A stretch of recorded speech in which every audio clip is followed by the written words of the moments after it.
The USS Missouri saw active service across 5 decades.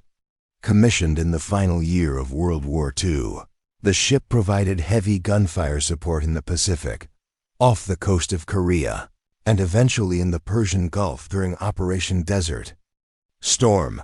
Long before it carried modern missiles, the Missouri relied on its main battery to hit an enemy ship. The crew had to calculate how to fire a 2,700-pound armor-piercing projectile 23 miles, aiming at a target that was actively maneuvering to avoid the strike. As this diagram shows, the firing platform is a 58,000-ton steel hull, constantly pitching and rolling on the Y and Z axes while moving forward on the X axis. The projectile must trace a parabolic arc from this shifting origin point to a moving destination. This requires continuous real-time multivariate calculus, and the United States Navy solved it in the 1940s, decades before the invention of the digital microchip. Their solution was the Mark I fire control computer. Deep inside the armored hull, in a compartment known as plot, sat a 3,000-pound mechanical brain constructed entirely of gears, cams, and differentials.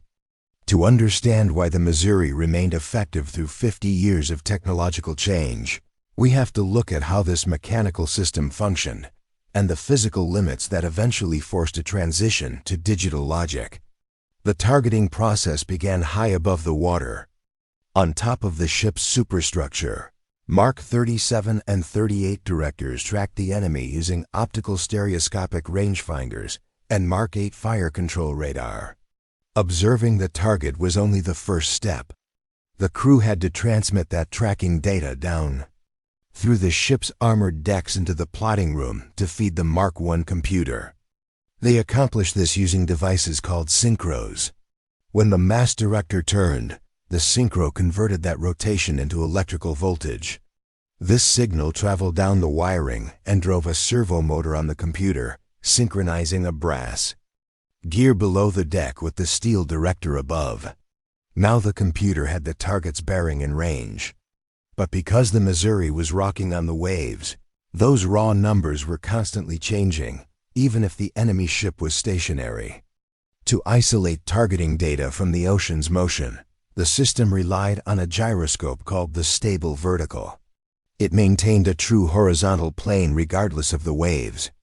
Differential gears took the ship's pitch and roll measurements and mathematically subtracted them from the director's telemetry. Through mechanical subtraction, the computer effectively stripped away the motion of the ocean. As far as the Mark I was concerned, the Missouri was sitting perfectly still on a flat, motionless surface. With the data stabilized, the Mark I could perform its primary function, predicting the future. The mechanism that did this was called the mechanical rate integrator. This diagram isolates the integrator's 3 main components: a 6-inch rotating steel plate, a carriage holding a 1-inch ball bearing, and a smaller 1-inch output plate resting against the ball. The large 6-inch plate is driven by a motor to rotate at a constant steady speed. This provides the mathematical baseline for the entire system, a fixed constant of time. When an enemy ship changes its range or bearing, that data feeds into the carriage. The carriage physically pushes the ball bearing away from the center of the spinning time plate and out toward the edge. Here is the geometric core of the calculation. The outer edge of any spinning disk travels a greater distance per revolution than the center, meaning it moves faster. As the ball is pushed outward, the faster surface beneath it causes the ball to spin more rapidly, which in turn spins the output plate at a higher speed. The distance the ball moves from the center represents the speed of the target. By combining that target speed with the constant rotation of time, the output plate continuously calculates exactly where the enemy ship will be by the time the projectile arrives, using nothing but physical displacement, friction, and geometry. Naval engineers successfully executed real-time multivariate calculus without a single line of digital code. Calculating the target's future position was only part of the equation. A 16-inch shell is in the air for up to 90 seconds. In that time, the Earth physically rotates beneath the flight path of the projectile. To account for the Coriolis effect, the Mark I used another set of differential gears. By inputting the ship's specific latitude and the firing bearing, the computer automatically applied a precise angle correction offset to counter the rotation of the planet. The system also required manual inputs. Sailors in the plotting room calculated the exact wear on the gun barrels and the temperature of the smokeless powder to feed the current and missile velocity into the computer's ballistic section. This analog design was effective against surface ships, but as aviation technology advanced in the late 1930s and 1940s, the Navy faced faster threats from above. The original Mark I only tracked movement on the X and Y axes. To adapt, engineers developed the Mark II. They added new integrators capable of computing rate changes in elevation, the Z-coordinate allowing the system to track incoming aircraft. This rugged watch-like mechanism enabled the Missouri to engage targets across 3 geometric axes, effectively functioning as a high-speed anti-aircraft platform. During the Korean War, the Missouri relied on this exact mechanical system to conduct heavy shore bombardments, destroying enemy rail junctions and providing fire cover for retreating Marines. But while the Missouri's 16-inch guns were dominating land targets, the nature of aerial warfare was shifting.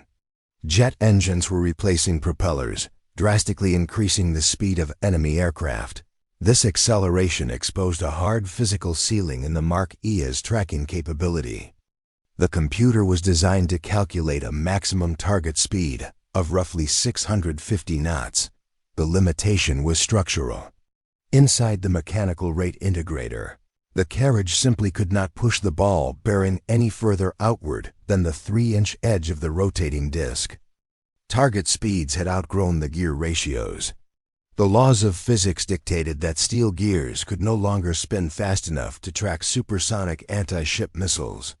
To survive the modern era, the Navy had to abandon mechanical logic for digital processors. In the 1980s, the Missouri underwent an extensive modernization program designed to integrate the aging battleship into a modern, high-speed fleet. The ship's manually aimed anti-aircraft guns were removed. In their place, the Navy installed the Phalanx close-in weapon system, a radar-guided defense network capable of firing 3,000 rounds per minute at incoming targets. Offensive capabilities were upgraded with the SWG-2 and SWG-3 digital fire control systems built specifically to guide Tomahawk cruise missiles to coordinates hundreds of miles over the horizon. These upgrades converged during Operation Desert Storm in 1991. The Missouri became a firing platform, operating simultaneously with 2 vastly different eras of computing. The crew used the 1940s-era mechanical analog computers to accurately slam 16-inch shells into Iraqi bunkers, while simultaneously relying on the newly installed 1980s digital processors to launch autonomous guided missiles high into the night sky. The Missouri remains a single hull that operated using both the mechanical logic of the 1940s and the digital processors of the 1990s, a physical timeline of how the Navy learned to calculate the future.